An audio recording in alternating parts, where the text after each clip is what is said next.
아멘. 할렐루야. 우리 열 사람한테 인사하겠습니다. 하나님께서 은혜의 큰 비를 내려주실 것입니다. 인사하겠습니다.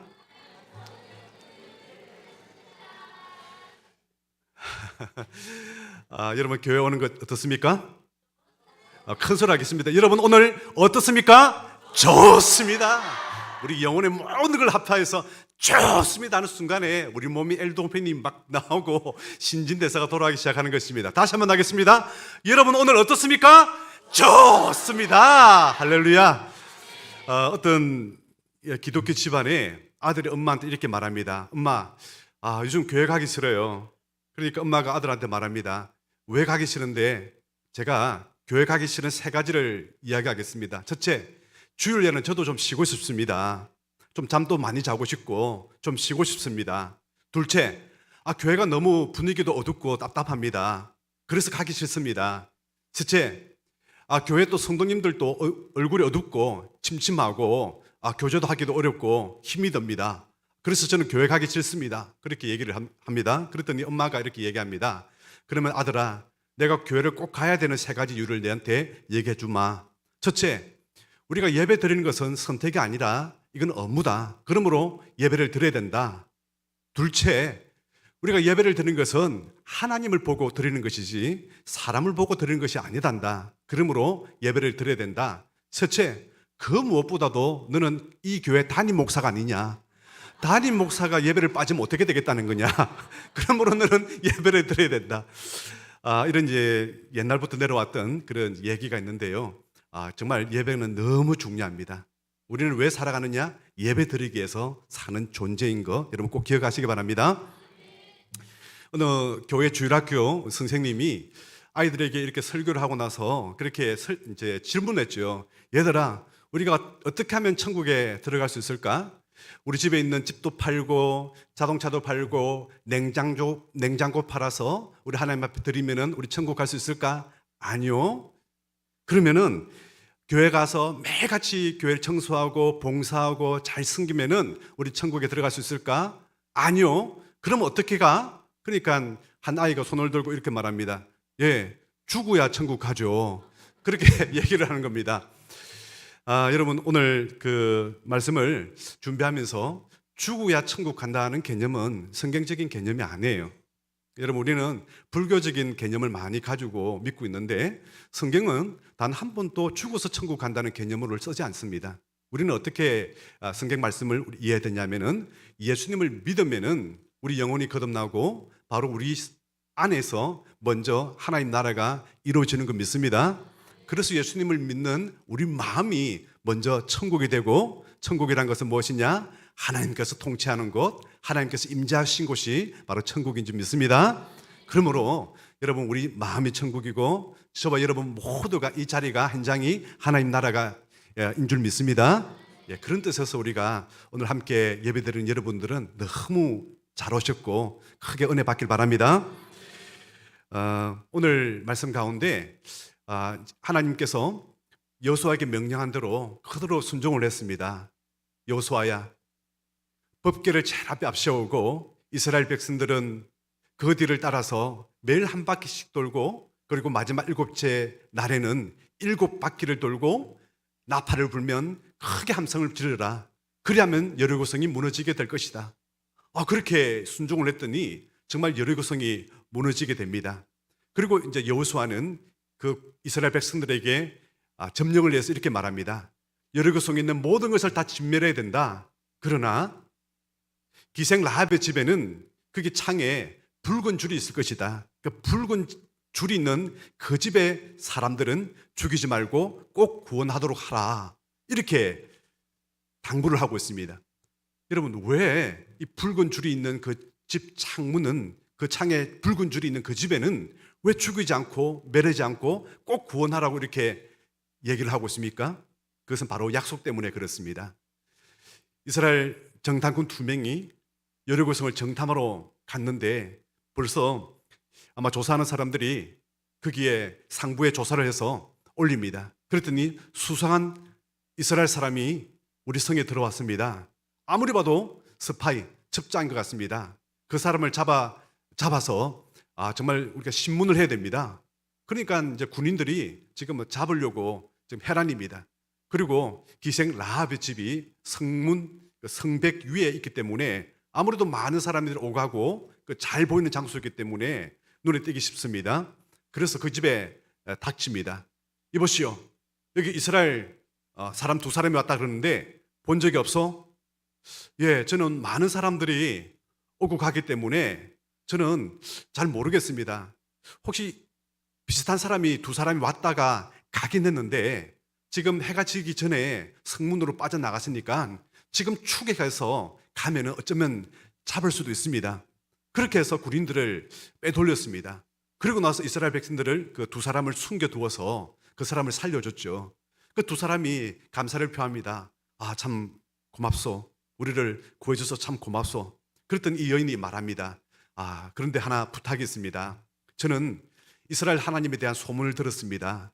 하나님은 상친하지 하나님, 천지 우주를 만물을 지으신 하나님 것을 저는 믿습니다. 그러므로 이번 전쟁에서 틀림없이 하나님께서 이스라엘 백성들을 도와가지고 이스라엘이 전쟁에서 이기게 될 텐데 그때 되면은 저와 우리 가족을 살려주십시오. 아, 그러면 좋은 수가 있어. 이 붉은 줄을 창에다가 걸어두시오. 그러면은 보고를 해서 이 집안은 꼭 구원하도록 하겠소. 이렇게 약속해서 여호수아 장군에게 가서 이야기를 합니다. 2차 이사에서 이렇게 설명했습니다. 아, 그래? 그럼 그 집은 구원해야지. 이렇게 해서 구원을 받게 된 것입니다. 여러분, 이 붉은 줄을 맨다는 것은요, 바로 예수님의 십자가의 보혈을 미리 구약 성경에서 이렇게 상징적으로 표현을 하고 있는 것입니다.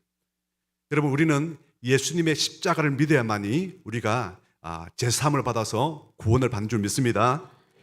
예, 여러분, 성경에는 이미 예수님의 십자가에 대해서 구약의 여러 가지로 모형으로 설명을 했습니다. 에덴 동산에서부터 아담과 하와가 범죄하게 되니까 그래서 그들은 어떻게 했습니까? 예, 창피하잖아요. 그래서 무화과 나무 잎을 가지고 치마를 두르습니다. 안고 일어서니까 벌써 다 부서지고 말라서 계속 이렇게 해야 되죠. 그래서 우리 하나님께서는 어느 한 짐승을 잡아서 양을 잡아서 가죽 옷을 입혀 주었습니다. 이때부터가 바로 우리 하나님께서 구원 사역의 예표로 보여주는 것이죠. 한 사람의 부끄러움을 막기 위해서, 구원하기 위해서 대신해서 누군가는 죽어야 된다. 그리고 노아 방주 사건도 마찬가지입니다. 이 세상이 심판을 받아가지고 다 홍수로 멸하게 될 때 방주, 이 배 안에 탄 사람만 구원을 받는다. 여러분, 예수님 안에 있는 사람들이 구원을 받는 줄 믿습니다. 모세가 출애굽할 때도 마찬가지입니다. 다른 모든 이스라엘 백성들 말고 그 애굽에 태어난 장자들은 다 죽지만은 이스라엘 집안은 어린 양의 피를 가지고 문설주에 피를 바르면은 죽음의 천사가 지나가서 살게 될 것이다. 여러분, 예수님의 십자가를 표현하는 것입니다. 성막이라든지 거기 기구라든지 거기 제사 제도라든지 이 모든 것이 다 예수님을 예표하고 있고 예수님의 십자가의 보혈로 우리가 제사함 받는 것을 미리 예고편으로서 그렇게 보여주고 있는 것입니다. 그리고 오늘 기생 라합이 그 구원을 받는데요. 여러분 한번 보십시오. 기생 라합이 구원을 받는데 여러분, 우리 직업 여성입니다. 한글 성경에서 기생이라고 표현되어 있지 않습니까? 영어 성경에는 그냥 창기라고 되어 있습니다. 아마 그런 숙박업소에 종사하는 우리나라 치면 주막 그런 일을 하고 있는 사람인데 하나도 존귀한 사람이 아닙니다. 그냥 그런 사람입니다. 그런데 성경은요, 여러 부분에서 이 여인의 일에 대해서 말씀을 하고 있습니다. 히브리서 11장 31절에는 믿음으로 기생 라합은 정탐꾼을 평안히 영접하였으므로 멸망하지 아니하였다. 야고보서 2장 25절에도 기생 라합이 사자들을 접대하여 다른 길로 나가게 할 때에 행함으로 어렵게 하심을 받은 것이 아니냐. 무엇보다도 예수님의 족보가 있는 마태복음 1장에 이렇게 말씀하고 있습니다. 살모는 라합에게서 보아스를 낳고 보아스는 룰께서 오벳을 낳고 오벳은 이새를 낳고 이새는 다윗 왕을 낳으니라. 부끄러운 여인이 있지만은 하나님 나라에서는 아주 존귀한 여인이 된 것입니다. 여러분, 우리 하나님께서는요, 지금 우리 지금 예배드리는 이 자리에 이 사람은 직업이 뭐냐, 지금 어떤 일을 하고 있느냐, 여기에 대해서 관심이 그렇게 많지 않습니다. 하나님은요, 하나님의 나라의 관점에서, 하나님의 시각으로서 이 사람은 어떤 믿음으로 지금 고백하고 살고 있느냐, 이 사람은 정말 십자가를 붙들고 살고 있느냐, 이 사람은 하나님을 믿고 살고 있느냐, 이 믿음을 여러분 보시는 줄 믿습니다. 이 믿음을 가진 사람들은 누구보다도 귀한, 여러분 정말 우리 하나님께서 정말 사랑하시는 귀한 사람인 줄 믿습니다. 기생라합은 별 볼 일 없는 사람이지만은 이 고백, 이 믿음 때문에 귀한 사람이 된 것입니다. 정말 오직 한 가지 믿음을 붙들기 때문에 구원을 받았다, 이렇게 말씀하고 있습니다. 여러분, 사람이 정말 위기가 오면요, 정말 붙들어야 되는 것은요, 여러 가지가 아니에요. 여러 가지 혼란스러우면요, 딱 한 가지를 붙들어야 되는 것입니다. 이전에 책 가운데, 기독교 서적 가운데 베스트셀러가 뭐냐면은 릭 오렘 목사가 썼던 목적이 이끄는 교회, 목적이 이끄는 삶, 또 세들백 교회의 이야기, 뭐 전부 다 나올 때마다 베스트셀러가 됐는데, 목적이 이끄는 40일 이래가지고 한국 교회마다, 정말 이름 있는 교회마다 이런 이제 새벽 기도를 한다든지 이런 행사들을 많이 사역들을 했습니다. 그 가운데 5가지를 설명하고 있습니다. 우리 삶이라든지 우리 교회 가운데서도 교회의 목적이 뭐냐, 5가지가 있다. 그러면서 성경을 탈탈 터니까 5가지 명령이 나오더란 거예요. 그래서 우리 주님께서 지상 대경명, 계명 5가지, 2가지. 하나님을 사랑하고 내 이웃을 사랑하라. 야, 하나님을 사랑하는 게 뭐냐? 그게 바로 예배다. 이웃을 사랑하는 게 뭐냐? 그게 섬김하고 봉사하는 것이다. 그러면은 우리 주님의 명령이 있다. 대명령. 너희는 가서 전도하고 선교하는 것이다. 모든 족속으로 제자를 삼아, 이거는 제자와 훈련, 가르침이다. 그리고 아버지와 아들과 성령 이름으로 세례를 주라. 이거는 공동체를 이루어가지고 교제를 하는 것이다. 그래서 5가지 나누는 거예요. 예배와 섬김, 그리고 전도와, 그럼 뭐예요? 제자훈련, 마지막으로 교제. 이렇게 5가지가 교회의 본질이다. 이렇게 해서 이 교회가 자기가 책을 썼기 때문에, 그러면은 우리 재정들도, 그리고 우리 인력들도 우리 5가지 나누어가지고 배치를 해보자. 그리고 예배부, 뭐 양육부 이래가지고 5가지를 20%, 20%, 20%, 20%딱 했어요. 딱 이론적으로 딱 했습니다. 그랬더니 잘 돼야 되는데 교회가 힘을 잃기 시작합니다. 예배드리는 숫자들은 점점 줄어들기 시작하고, 모임들도 시들해지기 시작하고, 봉사하는 사람들도 은혜 가운데 봉사하는 게 아니라 서로 싸우게 되고, 이상한 문제들이 자꾸 생기게 되는 거예요. 그래서 원인을 찾아봤습니다. 무엇이 잘못되었지? 우리 성경적으로 했는데 뭐가 잘못된 거야? 봤더니 가장 중요한 본질을 놓친 거예요. 그게 뭐예요? 예배인데, 예배를 50% 이상으로 올리고 나머지 갖고 나누자. 그렇게 했더니 다시금 분리를 교회가 부흥하고 성장하고 교회가 지금 현재의 교회가 됐다. 이렇게 말씀을 하고 있는 것입니다. 그 중심에는 뭐가 있다고요? 예배가 있다는 거예요. 우리 한번 따라하겠습니다. 예배에 성공하여 믿음에 성공하고, 믿음에 성공하여 인생에 성공하자. 여러분, 인생에 성공하기 원하십니까? 그렇다면 참된 예배자가 되시기 바랍니다. 우리 주님께서는 다른 사람을 찾는다고 말씀하지 않습니다. 오직 한 번 찾는다고 말씀하는 게, 그게 뭐냐? 나는 예배자를 찾고 있다. 영과 진리로 예배하는 자들을 나는 찾고 있다. 이렇게 말씀을 하고 있는 것입니다. 예배에 집중하시길 바랍니다. 이처럼 한 가지에 우리가 집중을 해야 됩니다. 믿음을 붙들어야 되는 것이죠.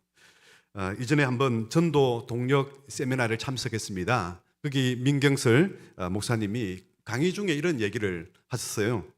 어떤 유명한 한국의 변호사와 이야기를 나눈 적이 있는데, 그 변호사가 원래 교회를 다니는 집사님이었는데 갑자기 그 목사님한테 오더니, 목사님, 저는 더 이상 교회를 다니지 않겠습니다. 왜요? 이랬더니 저는 변호사를 하기 전에 25년간 검사 생활을 했습니다. 그래서 수많은 범죄자들과 만나서 그렇게 이야기를 나누는데 참 기독교인들이 참 많았습니다. 문제는 교회에 그냥 이름 없는 그런 무명의 기독교인들이 아니라 내노라는 교회들의 중직자들이었고, 그 가운데는 목사님들도 꽤 많았습니다. 그래서 저는 실망해서 더 이상 교회 다니지 않겠습니다. 그 얘기를 하는 겁니다. 그래서 이 목사님이 그 변호사를 붙들고 얘기를 했답니다. 그 사람들은 거듭나지 않기 때문에 그렇습니다. 교회 다닌다고 해서 모든 사람들이 다 거듭난 것은 아닙니다. 예수 그리스도의 십자가를 붙들고 예수 그리스도의 제자가 되어야 되는데 그렇지 못한, 거듭나지 못한 사람들이 있기 때문이라고 저는 생각합니다. 그러므로 사람을 볼 것이 아니라 하나님을 보시기 바랍니다. 이러면서 오렌지 예화를 설명했습니다. 집사님이라 그랬지 않습니까? 집사님, 이 오렌지가 있는데 오렌지를 주면은 집사님은 껍데기에 까기가 힘들지만은 그 껍데기를 모아서 드십니까? 아니면은 알맹이를 드십니까? 당연히 알맹이를 먹죠. 교회는 마찬가지입니다. 교회는 껍데기가 있습니다. 그리고 알맹이가 있죠. 사람들은요, 본질이 아닙니다. 그 가운데 있는 예배를 받으시는 분은 그 알맹이 되시는 우리 삼일째 하나님 줄 믿습니다. 그 얘기를 했습니다. 그래서 사람 보고 실망하지 마시고 천지를 지으신 하나님, 우리를 구원하신 예수님, 그리고 우리 인도하시는 성령님을 의지하고 믿음으로 꼭 세워주시기 바랍니다. 그렇게 격려하고 위로하고 다시금 교회에 나와서 지금은 장로님이 되었다는 그런 얘기를 들은 적이 있습니다. 여러분, 우리가 붙들어야 될 대상은요, 사람의 외적인 모습들이 아니에요. 우리가 붙들어야 될 상은요, 오직 믿음인 줄 믿습니다. 이 라합은요, 믿음을 선택했습니다. 다른 사람들이 다들 죽음의 길로 갈 때 나는 믿음을 붙들겠다. 이스라엘의 하나님, 천지를 창조하신 나는 하나님을 믿겠다. 바로 이 시대에 예수 그리스도의 십자가 보혈을 나는 믿음으로 제사함 받고 구원받겠다. 그렇게 나갔을 때에 그는 구원을 받게 된 것입니다. 여러분, 그리고 오늘 말씀은요, 그 약속한 말씀이 그대로 성취가 된다는 것을 우리에게 말씀을 해주고 있습니다. 여러분, 제가 설교를 할 수 있는 근본적인 힘은 어디서 나온다고 생각합니까? 단호하게 하나님의 말씀은 무슨 말씀이든 간에 하나님의 말씀은 옳습니다. 제목에 칼이 들어와도 이 하나님의 말씀은 반드시 이루어집니다 라고 자신에게 말씀을 들을 수 있는 것은 무엇입니까? 이 하나님의 말씀은 하나님의 말씀이기 때문에 그렇습니다. 그러면 이 하나님의 말씀이 하나님의 말씀이란 걸 어떻게 증명할 수 있다고요? 예언이 성취됨을 통하여서 우리가 알 수 있다 이렇게 말씀했지 않습니까? 그렇습니다. 1817개지의 모든 신구약의 예언이 다 이루어졌기 때문에, 이루어지지 않으면 우리가 믿을 이유가 없죠. 이루어졌기 때문에 우리는 이 말씀을 동일하게 오늘도 우리가 믿고 있다, 그렇게 말씀을 들을 수 있는 것입니다. 여러분, 말씀을 붙들고 사시길 주 이름 축원합니다. 교도관 출신인 박효진 장로님이 계십니다. 그분을 초청해서 한번 우리가 그 사경회를 한 적이 있었습니다. 이분이 이제 사형 집행을 참여를 했는데 그 가운데 참 어렵고 힘든 일이 참 많았다는 그런 이제 간증을 들은 적이 있어요. 제가 이런 이제 예화를 들면서 물을 마십니다. 왜 그런지 아세요? 궁금하라고. 참 어려운 게 있는데, 사형수들이 들어올 때 참 흉악범들이죠. 착한 사람들이 사형 받겠습니까? 흉악범들이고, 지금은 사형이 지금 거의 이루어지지 않지만은 당시만 하더라도 사형이 이루어집니다. 사형수들을 많이 만났고, 그런데 들어올 때부터 죽을 때까지 정말 험악한 사람들이 꽤 많다는 거예요. 어느 간수도 그 사람을 뭐 어떻게 지시를 못 하는 거예요. 뭐 어차피 죽을 사람인데 더 이상 말을 듣습니까? 말을 안 듣는 거예요. 완전히 그 사람은 뭐 그 안에서 그냥 자기 마음대로 사는 겁니다. 그런데 그 사형수들을 집행하다 보면요, 우리나라에서는 이제 뭘 합니까? 교수행이죠. 목에다가 밧줄을 달고, 그리고 이제 의자에 앉아 있고요. 나중에는 버튼을 누르면은 의자가 뒤로 탁 떨어지면서 이렇게 목 매달아 죽는 그런 사형 방법입니다. 그 전에 이제 법무부에서 검사 판사가 오고, 그리고 이제 종교 하는 이제 그 해당자들이 와서 예배를 드린거나 또 불경을 하고, 그리고 나서 이제 집행을 하게 되는데요. 그렇게 이제 보통 죽는데, 한 명은요, 죽고 나면은 이제 밑에 나가면은 이제 교도관들이 이제 시신을 줄로 내려가지고 그렇게 이제 한다고 합니다. 그런데 시신을 이제 이렇게 추리는데 갑자기 일어나더래요, 사람이. 분명히 사형수가 죽었는데 일어나더란 거예요. 그거 어떻게 해야 됩니까? 일어났는데, 야, 찔기다 이러니까 이 사람을 살려줘야 됩니까?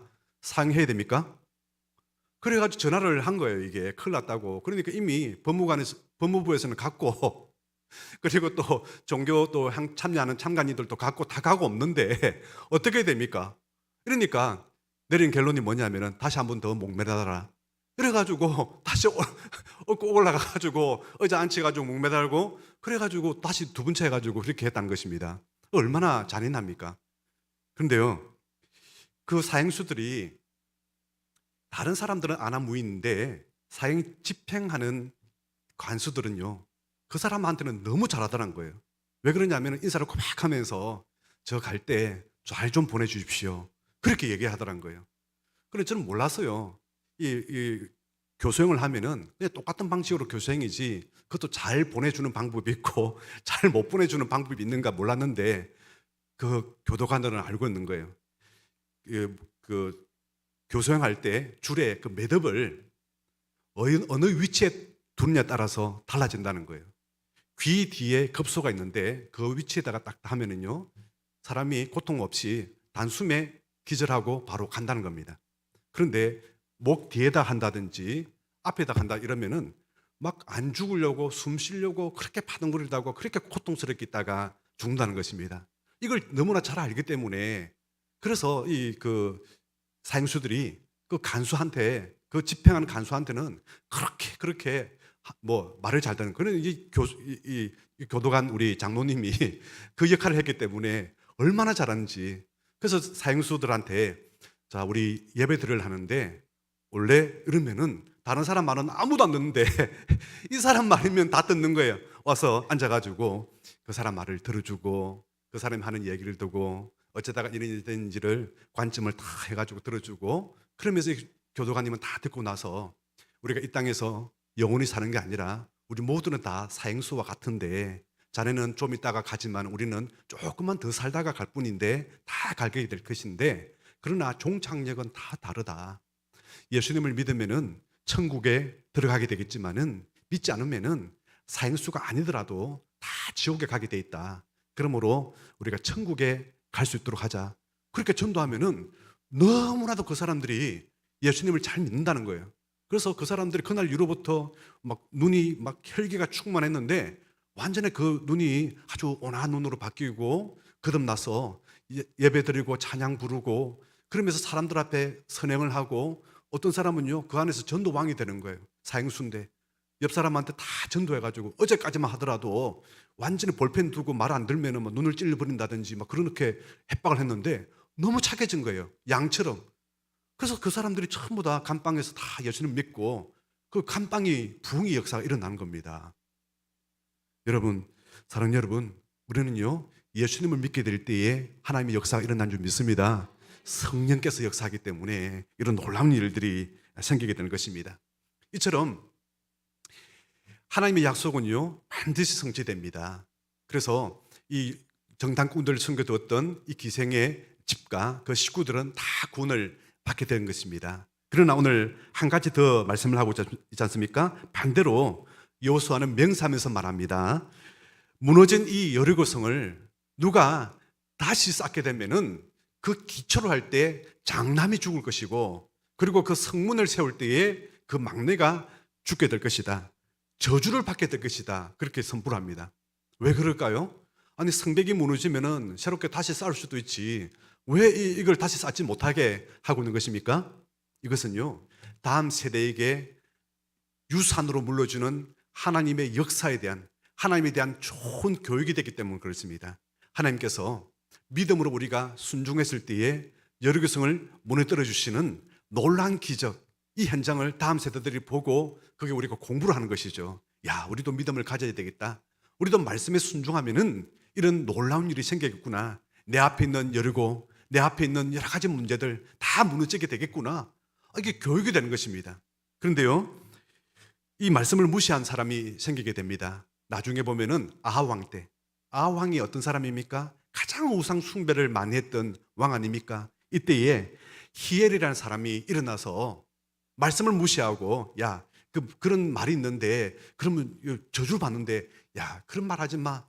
무슨 성경에 그런 말이 있다고 설사 있다 치더라도 그 쌓는다고 주께서 말도 안 되는 그런 전설 같은 얘기를 믿고 있어. 이러면서 성을 쌓기 시작합니다. 성을 쌓기 시작할 때 장남이 죽습니다.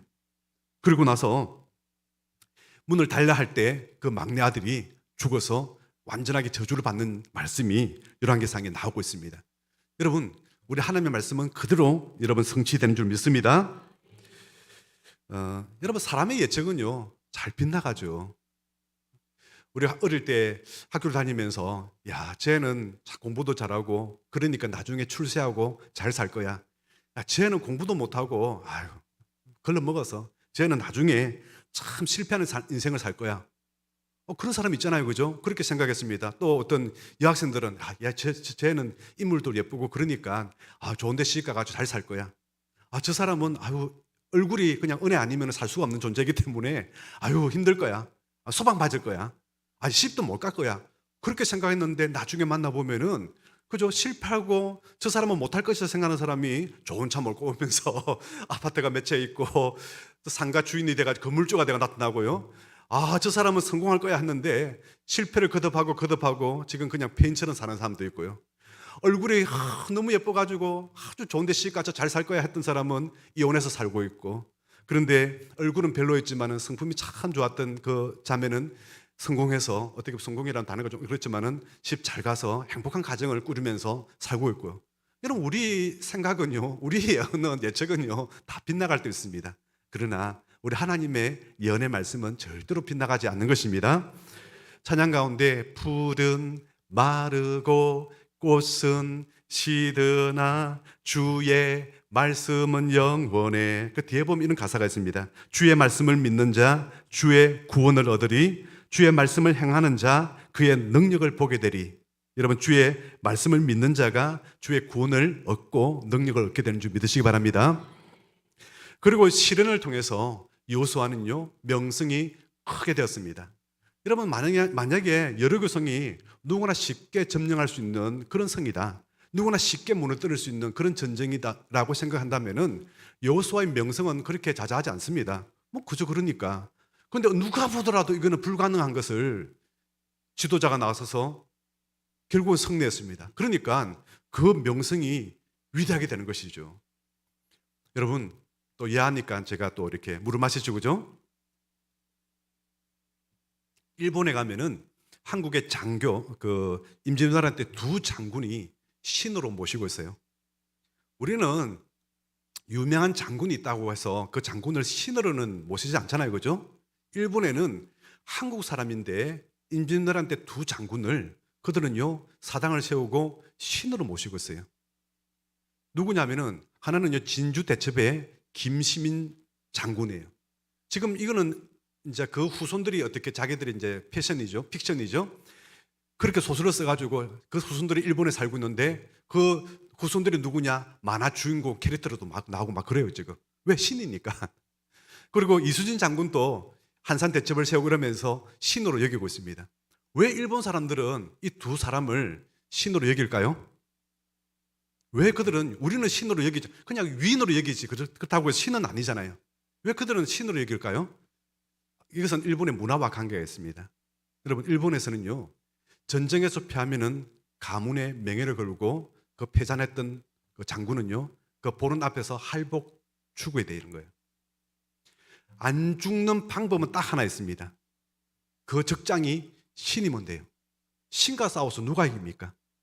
근데 김시문 장군한테 패서 그들은 엄청나게 졌거든요. 근데 그 장군이 죽어야 돼요. 그런데 분위기가 뭐냐면요 안 죽는 방법이 있는데 김시민은 신이야, 우리가 신과 싸워서 어떻게 이게, 그렇게 이제 말하는 거예요. 이순신 장군하고도 싸워도 맨날 지는 거예요.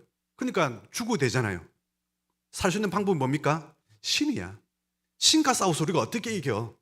그래서 일본 가서 더욱더 신격화를 시키는 거예요. 어떻게 해요? 살기 위해서. 몰랐죠, 여러분? 여러분, 난세가 영웅을 만든다는 말이 있습니다. 여러분, 위기가 기회가 될 줄 믿습니다. 지금 우리나라 사태도 마찬가지 아닙니까? 위기 때가 하나님 나라, 우리 한국을 살리는 또 기회가 되는 줄 믿습니다. 여러분, 인생도 마찬가지입니다. 나 인생이 지금 우리 가정의 위기고 내 인생의 위기일 수 있어. 야, 이거 어떡하지? 근데 이때가 지금 기회가 되는 것이에요. 하나님 앞에 나와서 수고하고 무거운 짐을 다 주님 앞에 맡기라. 그러면 내가 너희를 쉬게 하겠다. 그 기회를 하나님께서 주시는 것입니다. 말씀을 붙들고 나아가서 하나님 앞에 기도하고 내 인생을 주님 앞에 드리면은 주님께서 기쁘시게 우리 인생을 받으시고 하나님께서 우리에게 은혜를 주신다는 겁니다. 이런 은혜가 있기를 주님은 축원합니다. 그래서 우리는 무슨 대첩을 세워야 되느냐? 진주 대첩, 한산 대첩 아니에요. 우리는 기도 대첩을 세워야 될 줄 믿습니다. 우리는 지역이 동산교회니까 동산 대첩을 세워야 될 줄 믿습니다. 경배와 찬양 드리네 왕 대신 주. 이스라엘 백성들이 법궤를 따라가듯이 우리는 왕 대신 우리 주님을 따라가면 되는 것입니다. 이 시간 우리 찬양하면서 하나님의 은혜가 더욱더 충만해지기를 바랍니다. 경배와 사랑 드리네 왕 대신 주.